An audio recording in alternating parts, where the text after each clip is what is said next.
Hello everyone. आज आपकी बेटा साइंस की क्लास स्टार्ट हो गई, तो आज मैं आपको लेसन 1 ले रही हूँ। जो 10th क्लास आपका इस बार CBSE पैटर्न जो आया है उसमें लेसन 1 विद इन केमिस्ट्री आता है।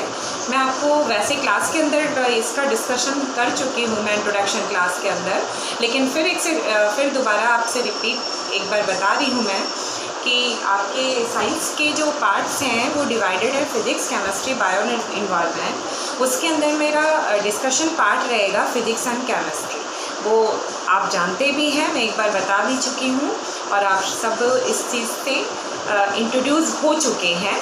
मैं आपको फिर भी एक बार क्लियर कर दूं कि मैं पहले केमिस्ट्री ले रही हूँ, जिसके अंदर आपका ये विद इन कोर्स अगर देखा जाए तो मटेरियल जो आपका है पूरा कोर्स मटेरियल, उसमें लेसन 1 to 5 जो है आपका केमिस्ट्री होता है। तो मैं एक बार स्टार्ट पहले केमिस्ट्री ले रही हूँ शुरुआत में, और वही चलता रहेगा कंटिन्यू, फिर फिज़िक्स लूँगी। तो केमिस्ट्री के जो आपके स्टार्टिंग लेसन 1 to 5 जो है वो केमिस्ट्री के पार्ट में लेसन 1 स्टार्ट किया मैंने। उसका नेम है केमिकल रिएक्शंस एंड इक्वेशंस। थोड़ा सा मैंने आपको दिया था, इसका जानकारी दी थी, थोड़ा इंट्रोड्यूस कराया ज़रा, फिर से मैं आपको एक बार बताती हूँ। वापस क्लास आज से स्टार्ट जो आपकी ऑनलाइन है उसके अंदर मैं फिर से डिस्कस करती हूँ कि केमिकल रिएक्शंस एंड इक्वेशंस जो आपका लेसन है उसमें सबसे पहले आपको बेटा ये जानना पड़ेगा कि पूरा जो लेसन है वो डिवाइडेड है 2 पॉइंट पर, एक तो रिएक्शन, दूसरा इक्वेशंस। यानी एक तो आपका रिएक्शंस और दूसरा इक्वेशंस, इस 2 पार्ट में डिवाइड है आपका पूरा लेसन। तो उसके अंदर आप इन दोनों को जानें तो सबसे पहले आपका जानना होता है कि what is physical and chemical change, and that's question है कि what is difference between physical and chemical change. जो इनका डिफरेंस आपका जो क्लियरेंस करोगे ना वही उसको क्लेरिफाई करता है।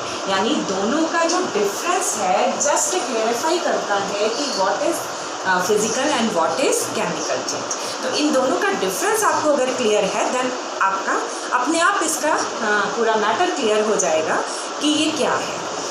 तो आप रिएक्शंस तक पहुंचने से पहले फर्स्ट टॉपिक आपको ये जानना पड़ता है। तो मैं एक बार आपको बता दूं कि फिजिकल एंड केमिकल चेंज के अंदर जो डिफरेंस आप क्लियर करोगे वो क्लियर करने के 3 पॉइंट बनते हैं। मैं यहाँ पर पॉइंट लिखा है मैंने।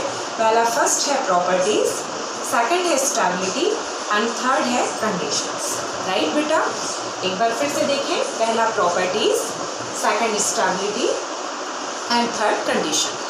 प्रॉपर्टीज़ के अंदर आपका अगर फिजिकल की बात करें तो only external properties change and not chemical properties या नॉट इंटरनल प्रॉपर्टीज आल्सो। यानी आप एक्सटर्नल प्रॉपर्टीज चेंज करते हैं एंड इंटरनल प्रॉपर्टीज़ जो आपकी है वो नॉट चेंज। तो ये चीज़ हमेशा ध्यान रखिएगा।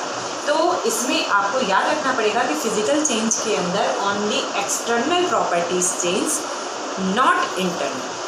और केमिकल में आपको ये बताना है both changes, both are changes. यानी इसमें प्रॉपर्टीज़ में आपका फिजिकल एंड केमिकल प्रॉपर्टीज़ दोनों चेंज होता है। एंड देन ये भी आप कह सकते हैं दूसरे वे में कि एक्सटर्नल और इंटरनल प्रॉपर्टीज़ दोनों ही चेंज होते हैं। तो आपका यानी ये आपका रिपीट होता है। इसमें आपका एक्सटर्नल एंड इंटरनल दोनों प्रॉपर्टीज़ आपकी चेंज होती है, तब आप कहते हैं कि वो केमिकल चेंज है। तो ये on the basis of properties. And next point आपका है स्टेबिलिटी। स्टेबिलिटी में आप बताएंगे फिजिकल के अंदर कि ये अनस्टेबल है। यानी आपकी स्टेबिलिटी के अंदर आप बता रहे हैं कि क्या है ये अनस्टेबल, और केमिकल के अंदर आप बता रहे हैं स्टेबल। क्यों आप कह रहे हैं ऐसा, फिजिकल अनस्टेबल क्यों है? क्योंकि इसके अंदर आप ये देखते हैं कि एक्सटर्नल और जो यानी अनस्टेबल के अंदर आप ये चीज़ क्यों आपने कहा कि फिजिकल चेंज इज़ अनस्टेबल, क्योंकि बार बार इसमें रिपीटेड रिएक्शंस यानी बार बार रिपीट होते रहते हैं। जो भी रिएक्शन प्रोसेस चलता है वो बार बार रिपीट होता है। दैट्स जैसे LHS to RHS and repeated RHS to LHS। And ये बार बार ये चीज़ रिएक्शंस रिपीट हो रहा है। इसके कारण आप इस कहते हैं कि ये रिएक्शन कैसा है, अनस्टेबल है, यानी इसकी स्टेबिलिटी शो नहीं होती, क्योंकि ये कभी भी यानी कांस्टेंट नहीं हो रहा, कभी भी इसका एंड नहीं हो रहा। तो आप जब ऐसे बोलते हैं कि कभी भी किसी चीज़ को एंड नहीं हो रहा है, वो कांस्टेंट नहीं है, तो उसकी कंडीशन या आप उसकी स्टेबिलिटी को शो करना चाहते हैं, तो आप स्टेबिलिटी के फॉर्म में आप यही कहेंगे कि वो अनस्टेबल है। तो इसीलिए फिजिकल चेंज को आपने कहा है unstable. That's LHS to RHS and RHS to LHS, and इसका साइन है यानी ऐसा एंड ऐसा। तो इसका हाफ जो है, यानी दो पार्ट में आपका जो एरो का इंडिकेशंस है वो आपका हाफ एरो शो करता है, यानी कि फर्स्ट हाफ एरो आपको शो कर रहा है LHS to RHS, and then नीचे वाला डाउन अप जो एरो है वो आपका शो कर रहा है RHS to LHS। तो इस तरीके से ये रिएक्शंस जो है बार बार होता रहता है, तो आप इसको कहते हैं कि ये अनस्टेबल शो करता है। एंड केमिकल चेंज को आप बोलते हैं आप स्टेबल, क्यों? क्योंकि एक बार में ये कंप्लीट हो जाता है, इसका मतलब इसमें रिएक्शंस केवल LHS to RHS ही चलता है, तो इसमें आप इस तरह से स्टेबिलिटी के फॉर्म में इसको बताते हैं। देन कंडीशन वाइज आप फिजिकल के अंदर डालते हैं कि it is reversible, and chemical के अंदर आप डालते हैं इट इज़ इरिवर्सिबल। क्यों बोला आपने? क्यों? अभी मैंने आपको बताया कि फिज़िकल चेंज जो है इसके अंदर जो प्रोडक्ट है वो वापस रिएक्टेंट में कन्वर्ट होता है, फिर रिएक्टेंट प्रोडक्ट बनाता है, फिर प्रोडक्ट रिएक्टेंट बनाता है। इस तरह से बार बार ये प्रोसेस जो चलता रहता है, उसके कारण फिज़िकल चेंज को आपने बोला है कंडीशन वाइज रिवर्सिबल चेंज, यानी रिवर्सिबल है ये। एंड ये केमिकल चेंज को आप बोलते हैं इरिवर्सिबल, क्योंकि इसमें एक बार में कंप्लीट हो जाता है reaction. That's LHS to RHS, केवल LHS to RHS चलता है प्रोसेस, रिएक्शन केवल एक बार में अपना प्रोडक्ट बनाता है और प्रोडक्ट वापस रिएक्टेंट में कन्वर्ट नहीं होता, जिसके कारण आप केमिकल चेंज को बोलते हैं it is irreversible. That's point बेटा आपको क्लियर हो गया सबको? तो ये चीज़ एक बार फिर से नोट कर लें, फिर मैं इसको इरेज करती हूँ। नेक्स्ट टॉपिक लेंगे, तो आपका फर्स्ट टॉपिक डिस्कशन का है what is difference between physical and chemical change on the basis of 3 points that's clarify physical and chemical change. And इसका डिस्क्रिप्शन का ये जो आप इसके अंदर डालोगे पॉइंट्स, वो यही 3 है, यही 3 इसके बेसिक पॉइंट है, properties level, stability level and condition level. Right बेटा? सबको इसके अंदर मैंने चार्ट बना के शो कर दिया है कि क्या क्या चीज़ें आप बताएंगे, प्लीज़ इसे मेंशन कर लें। अब अगर हम इसे इरेज करके नेक्स्ट टॉपिक का डिस्कशन करें, तो आप देखें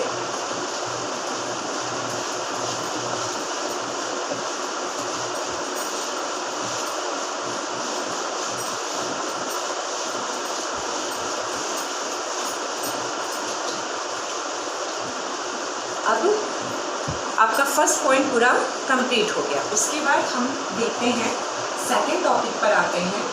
दैट्स ये आपका डिफरेंस क्लियर होने के बाद आपका ये आता है केमिकल रिएक्शन।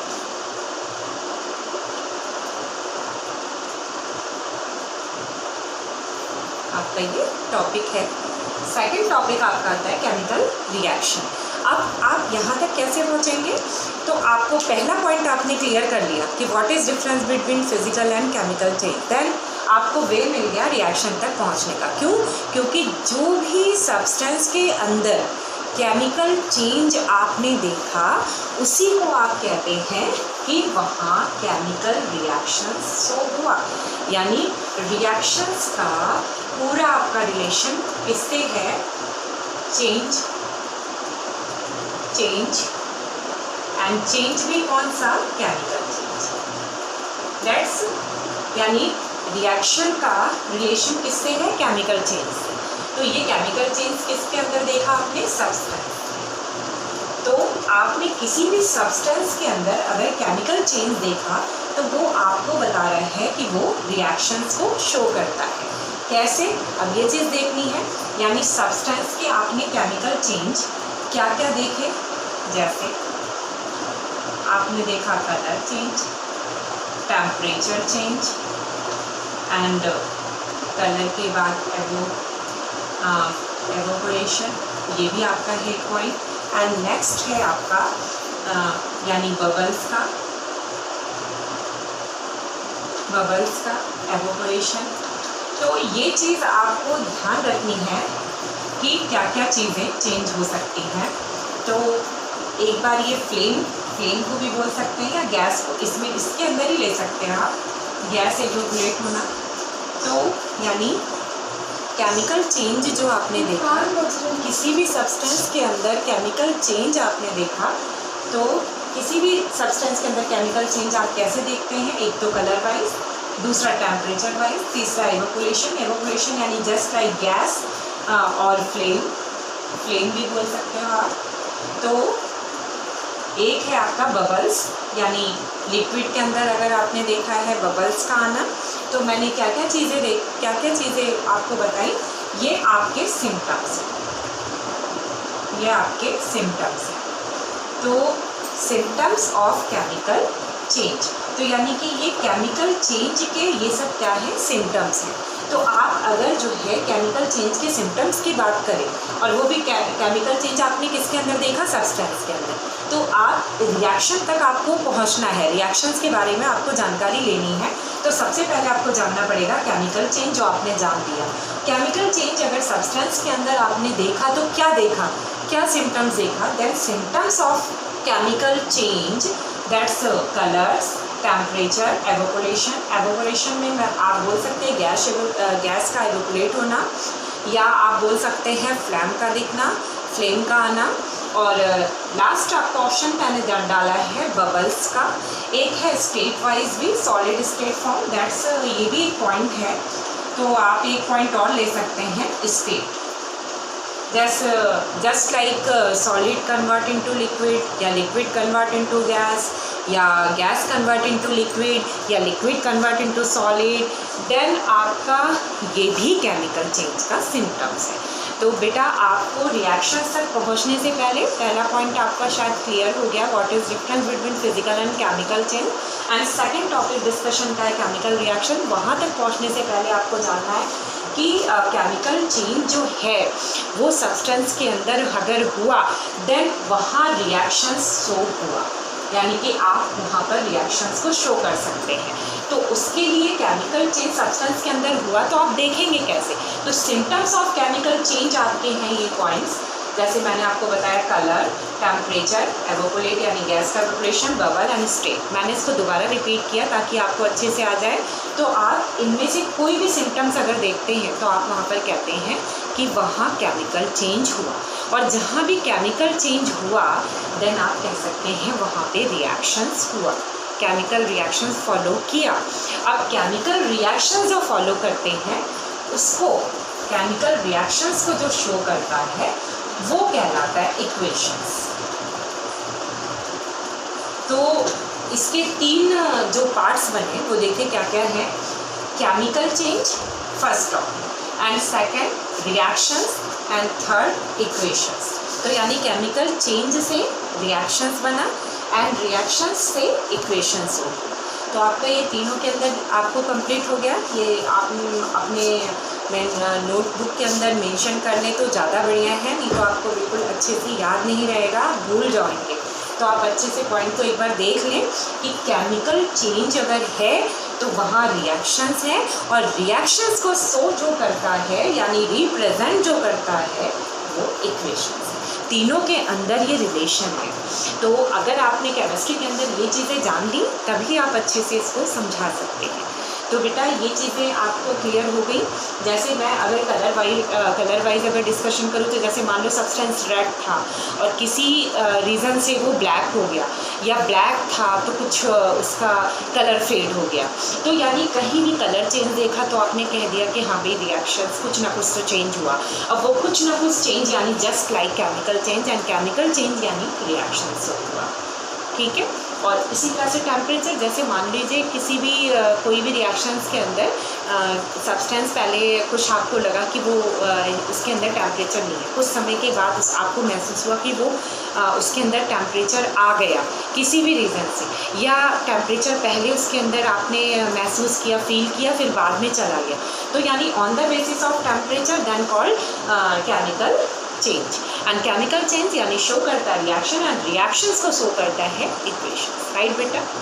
एंड फिर इसके बाद आप आते हैं इवेपोरेशन में। इवेपोरेशन में आप ये बताते हैं एवेपोरेशन के बारे में आप शायद सभी जानते हैं कि जब गैस इवेपोरेट होती है तभी आप कहते हैं इवेपोरेशन प्रोसेस हो रहा है, जब वाटर कन्वर्ट होता है वेपर में तभी आप कहते हैं वेपोराइजेशन प्रोसेस हो रहा है, that's called evaporation. And just convert यानी liquid convert into gas and just called evaporation या मैनुलेट, तो ये आपका कन्वर्जन है। तो अगर ऐसा दिखता है कि कहीं पर गैस का इवेपोरेट हो रहा है, गैस बन रही है, गैस निकल रही है, तो भी आप कहते हैं वहाँ पर chemical change, and just called chemical reaction, and reactions का रिलेशन सीधे इक्वेशन, ठीक है बेटा।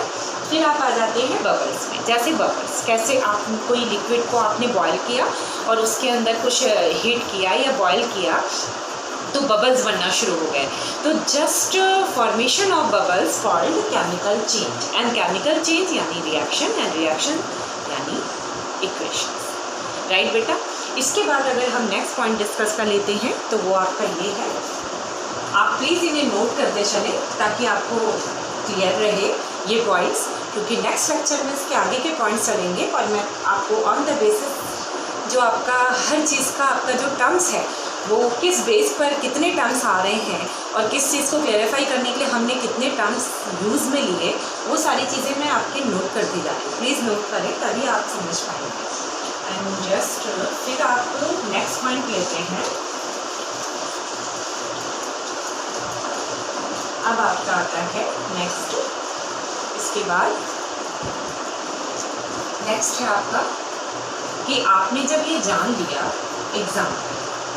Example of chemical reaction,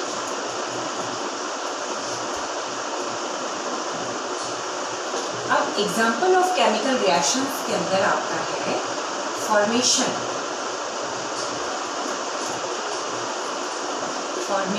of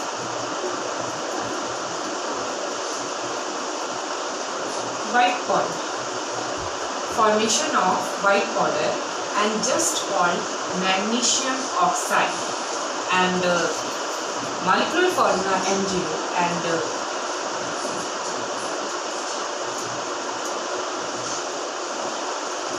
ये आपका एक्सपेरिमेंट है, एक छोटा सा एक्सपेरिमेंट जो आपको रिएक्शंस को प्रेजेंट करेगा।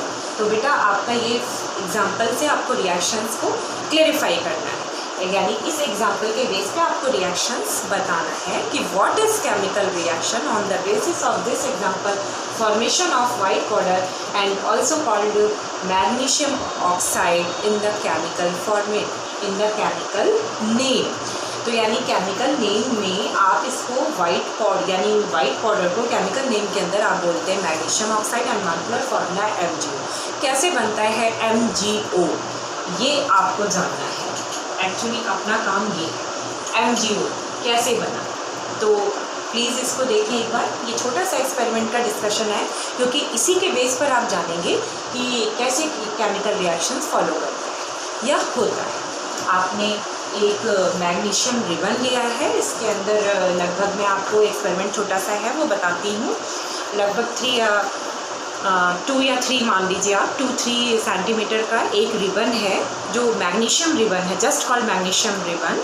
उसको लेकर आप यानी क्लैपिंग या ऐसे समझ सकते हैं क्लैंप से या किसी से भी पकड़ के आप उसको स्प्रिट लैम्प या बर्नर, जस्ट लेबोरेटरी प्रोसेस के अंदर जो होता है स्प्रिट लैम्प या बर्नर, उस फ्लेम के ऊपर हल्का हल्का यानी थोड़ा ऊपर ऊंचाई पर आप रख के गर्म करते हैं। वो फ्लेम धीरे धीरे पहुंच रही है, जस्ट उसके ऊपर नहीं रखना, धीरे धीरे पहुंच रही है। वो फ्लेम से वो आपका मैग्नीशियम रिबन जलना शुरू होता है।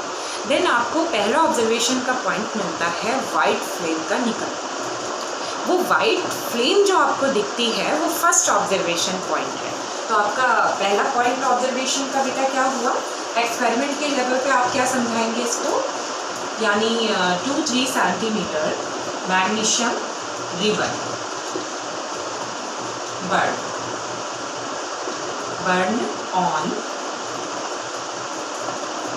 स्प्रिट लैम्प तो आपको दिखता है ऑब्जर्वेशन में, ऑब्जर्वेशन का पॉइंट है white flame, white flame, white flame दिखती है। जस्ट नॉर्मल वे में अपन कहते हैं, अपन देखते जो नॉर्मल वे में है वो एक्चुअली ऑरेंज या थोड़ा सा रेडिश या येलोइश ऐसा होता है फ्लेम, लेकिन हम यहाँ पर देखते हैं वाइट फ्लेम। जस्ट यहाँ पर हमारा पूरा इंटेंशंस बनता है कि वाइट फ्लेम कैसे आया। तो हम क्या करते हैं, जो वाइट फ्लेम के साथ मैग्नीशियम रिबन जलना शुरू हो गया, तो जहाँ पर वो जल के गिर रहा है उसके पार्टिकल्स जो हो रहे हैं छोटे छोटे टुकड़े, उस जगह पे हम एक छोटा सा डिस्क प्लेट रखते हैं। वो प्लेट पर वो झड़ के नीचे गिरता है, यानी कलेक्ट होता रहता है। उस डिस्क के अंदर हम कलेक्ट करते जाते हैं एंड जस्ट वो प्रोसेस कंप्लीट हो जाता है। जब रिबन पूरी तरह से जल जाता है तो हम स्पिरिट लैम्प ऑफ कर देते हैं, बंद कर देते हैं। फिर हम रिबन को देखते हैं, जस्ट वो पूरी तरह से कन्वर्ट हो जाता है डिस्क के अंदर छोटे छोटे पार्टिकल्स के फॉर्म में। वो छोटा छोटा पार्टिकल्स जो है, जब हम देखते हैं उसको ऐसे लेते हैं हाथों में, जस्ट उसको टच किया, फील किया, तो वो वाइट पाउडर जैसा लगता है। कैसा लगता है बेटा? White powder. वो वाइट पाउडर क्या है हम अभी निकालेंगे।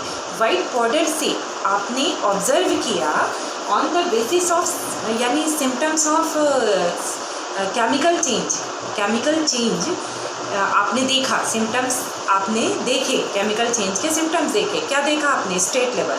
On the basis of state level आपने देखा था रिबन और बन गया white powder. Just on the basis of state level तो आपने ये कह दिया कि वहाँ पर केमिकल चेंज हुआ, और केमिकल चेंज हुआ देन कॉल्ड आप केमिकल रिएक्शन कह सकते हो।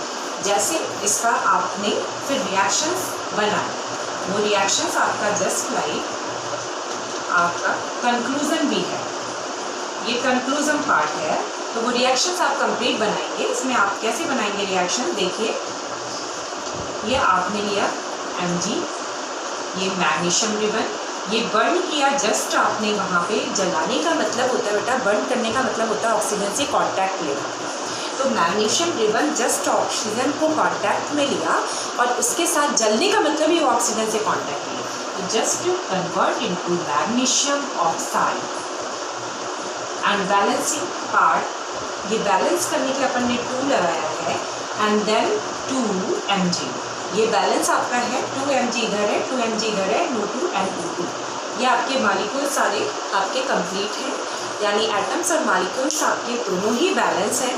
Then balanced equation called chemical reactions, and reactions ये आपका कंप्लीट आपको बता रहा है कि रिबन का कन्वर्जन वाइट पाउडर के अंदर हो चुका है एंड ये आपको रिएक्शंस शो कर रहा है। तो यानी magnesium ribbon convert into white powder just called example of chemical reaction, right बेटा? तो आपके first topic and that second topic and last third topic example of chemical reaction, ये आपका यहाँ तक कंसिडर कर लिया मैंने। इसके आगे नेक्स्ट लेक्चर में चलेंगे, तो प्लीज़ आप एक बार फिर से देख लें। मैं अपना ये क्लास आपका यहीं पर एंड करती हूँ। नेक्स्ट लेक्चर नेक्स्ट क्लास में मिलेंगे, उसके आगे कंसिडर करेंगे अपना नेक्स्ट पॉइंट। प्लीज़ आप नोट करते चले, नहीं तो आप फिर आपको क्लियर नहीं रहेगा बेटा, प्रॉब्लम आपको आएगी। तो हर पॉइंट को डिस्कस कर रहे हैं हम, तो उस पॉइंट को तुरंत आप नोट करें। तो आप देखिए एग्जाम्पल ऑफ केमिकल रिएक्शन के अंदर आपका एक्सपेरिमेंट है formation of white powder just for magnesium oxide and molecular formula MgO। By the experiment 3 centimetre magnesium ribbon लिया आपने, बर्न किया on the split lamp and observation point है white flame का आना, वाइट फ्लेम आना and convert into white powder and just reaction follow किया and 2 Mg plus O2 just called 2 MgO and formation of magnesium oxide and nicknamed white powder and totally so and represent करता है ये आपका example of chemical reaction. तो ठीक है बेटा, आप नोट करें एंड कंप्लीट करें आज का क्लास। नेक्स्ट क्लास में मिलेंगे। Okay, bye.